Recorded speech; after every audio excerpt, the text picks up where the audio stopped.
협착률이 50% 미만이면 의학적으로 무의미하다라는 주장에 동의하는 의료인들도 많이 있습니다. 그러면 협착률이 20%, 30%이 경우는 뭐라고 해야 할까요? 자, 49%는 어떨까요?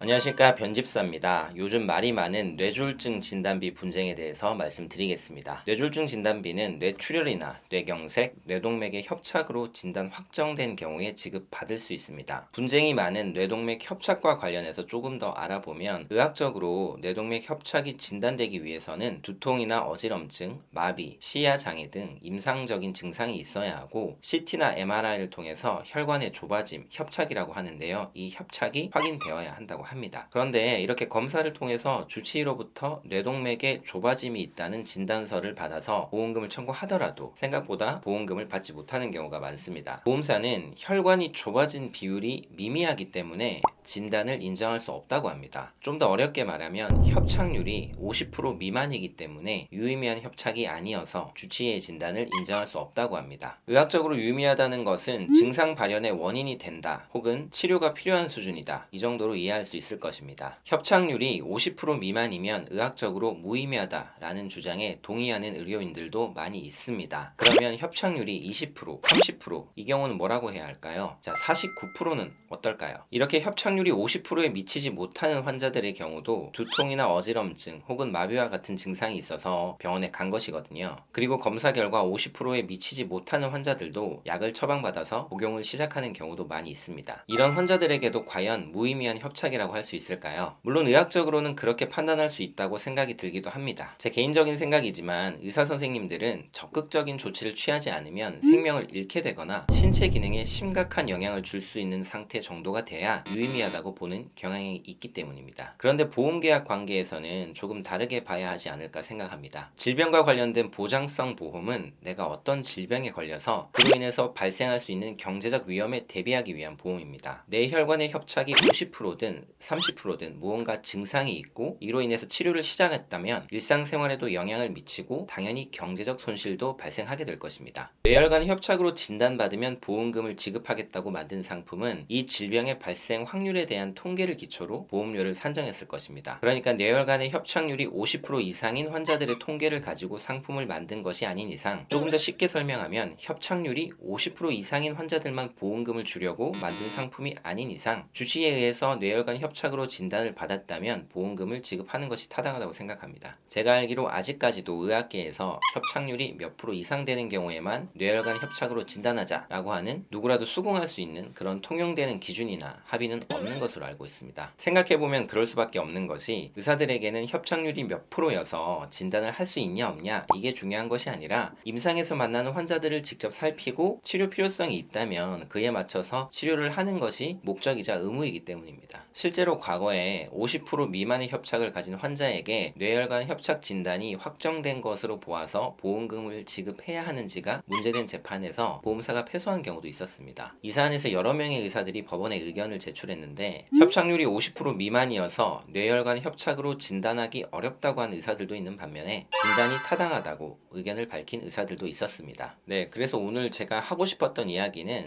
주치의가 검사를 통해서 뇌협착에 대한 진단을 했다면 보험금을 지급하는 게 타당하다고 생각합니다. 모두 건강하시고 혹시 관련 분쟁이 있다면 저나 주변의 전문가에게 적극적으로 상담해 보시기 바랍니다. 저는 다음에 다른 영상으로 찾아오도록 하겠습니다. 변집사였습니다.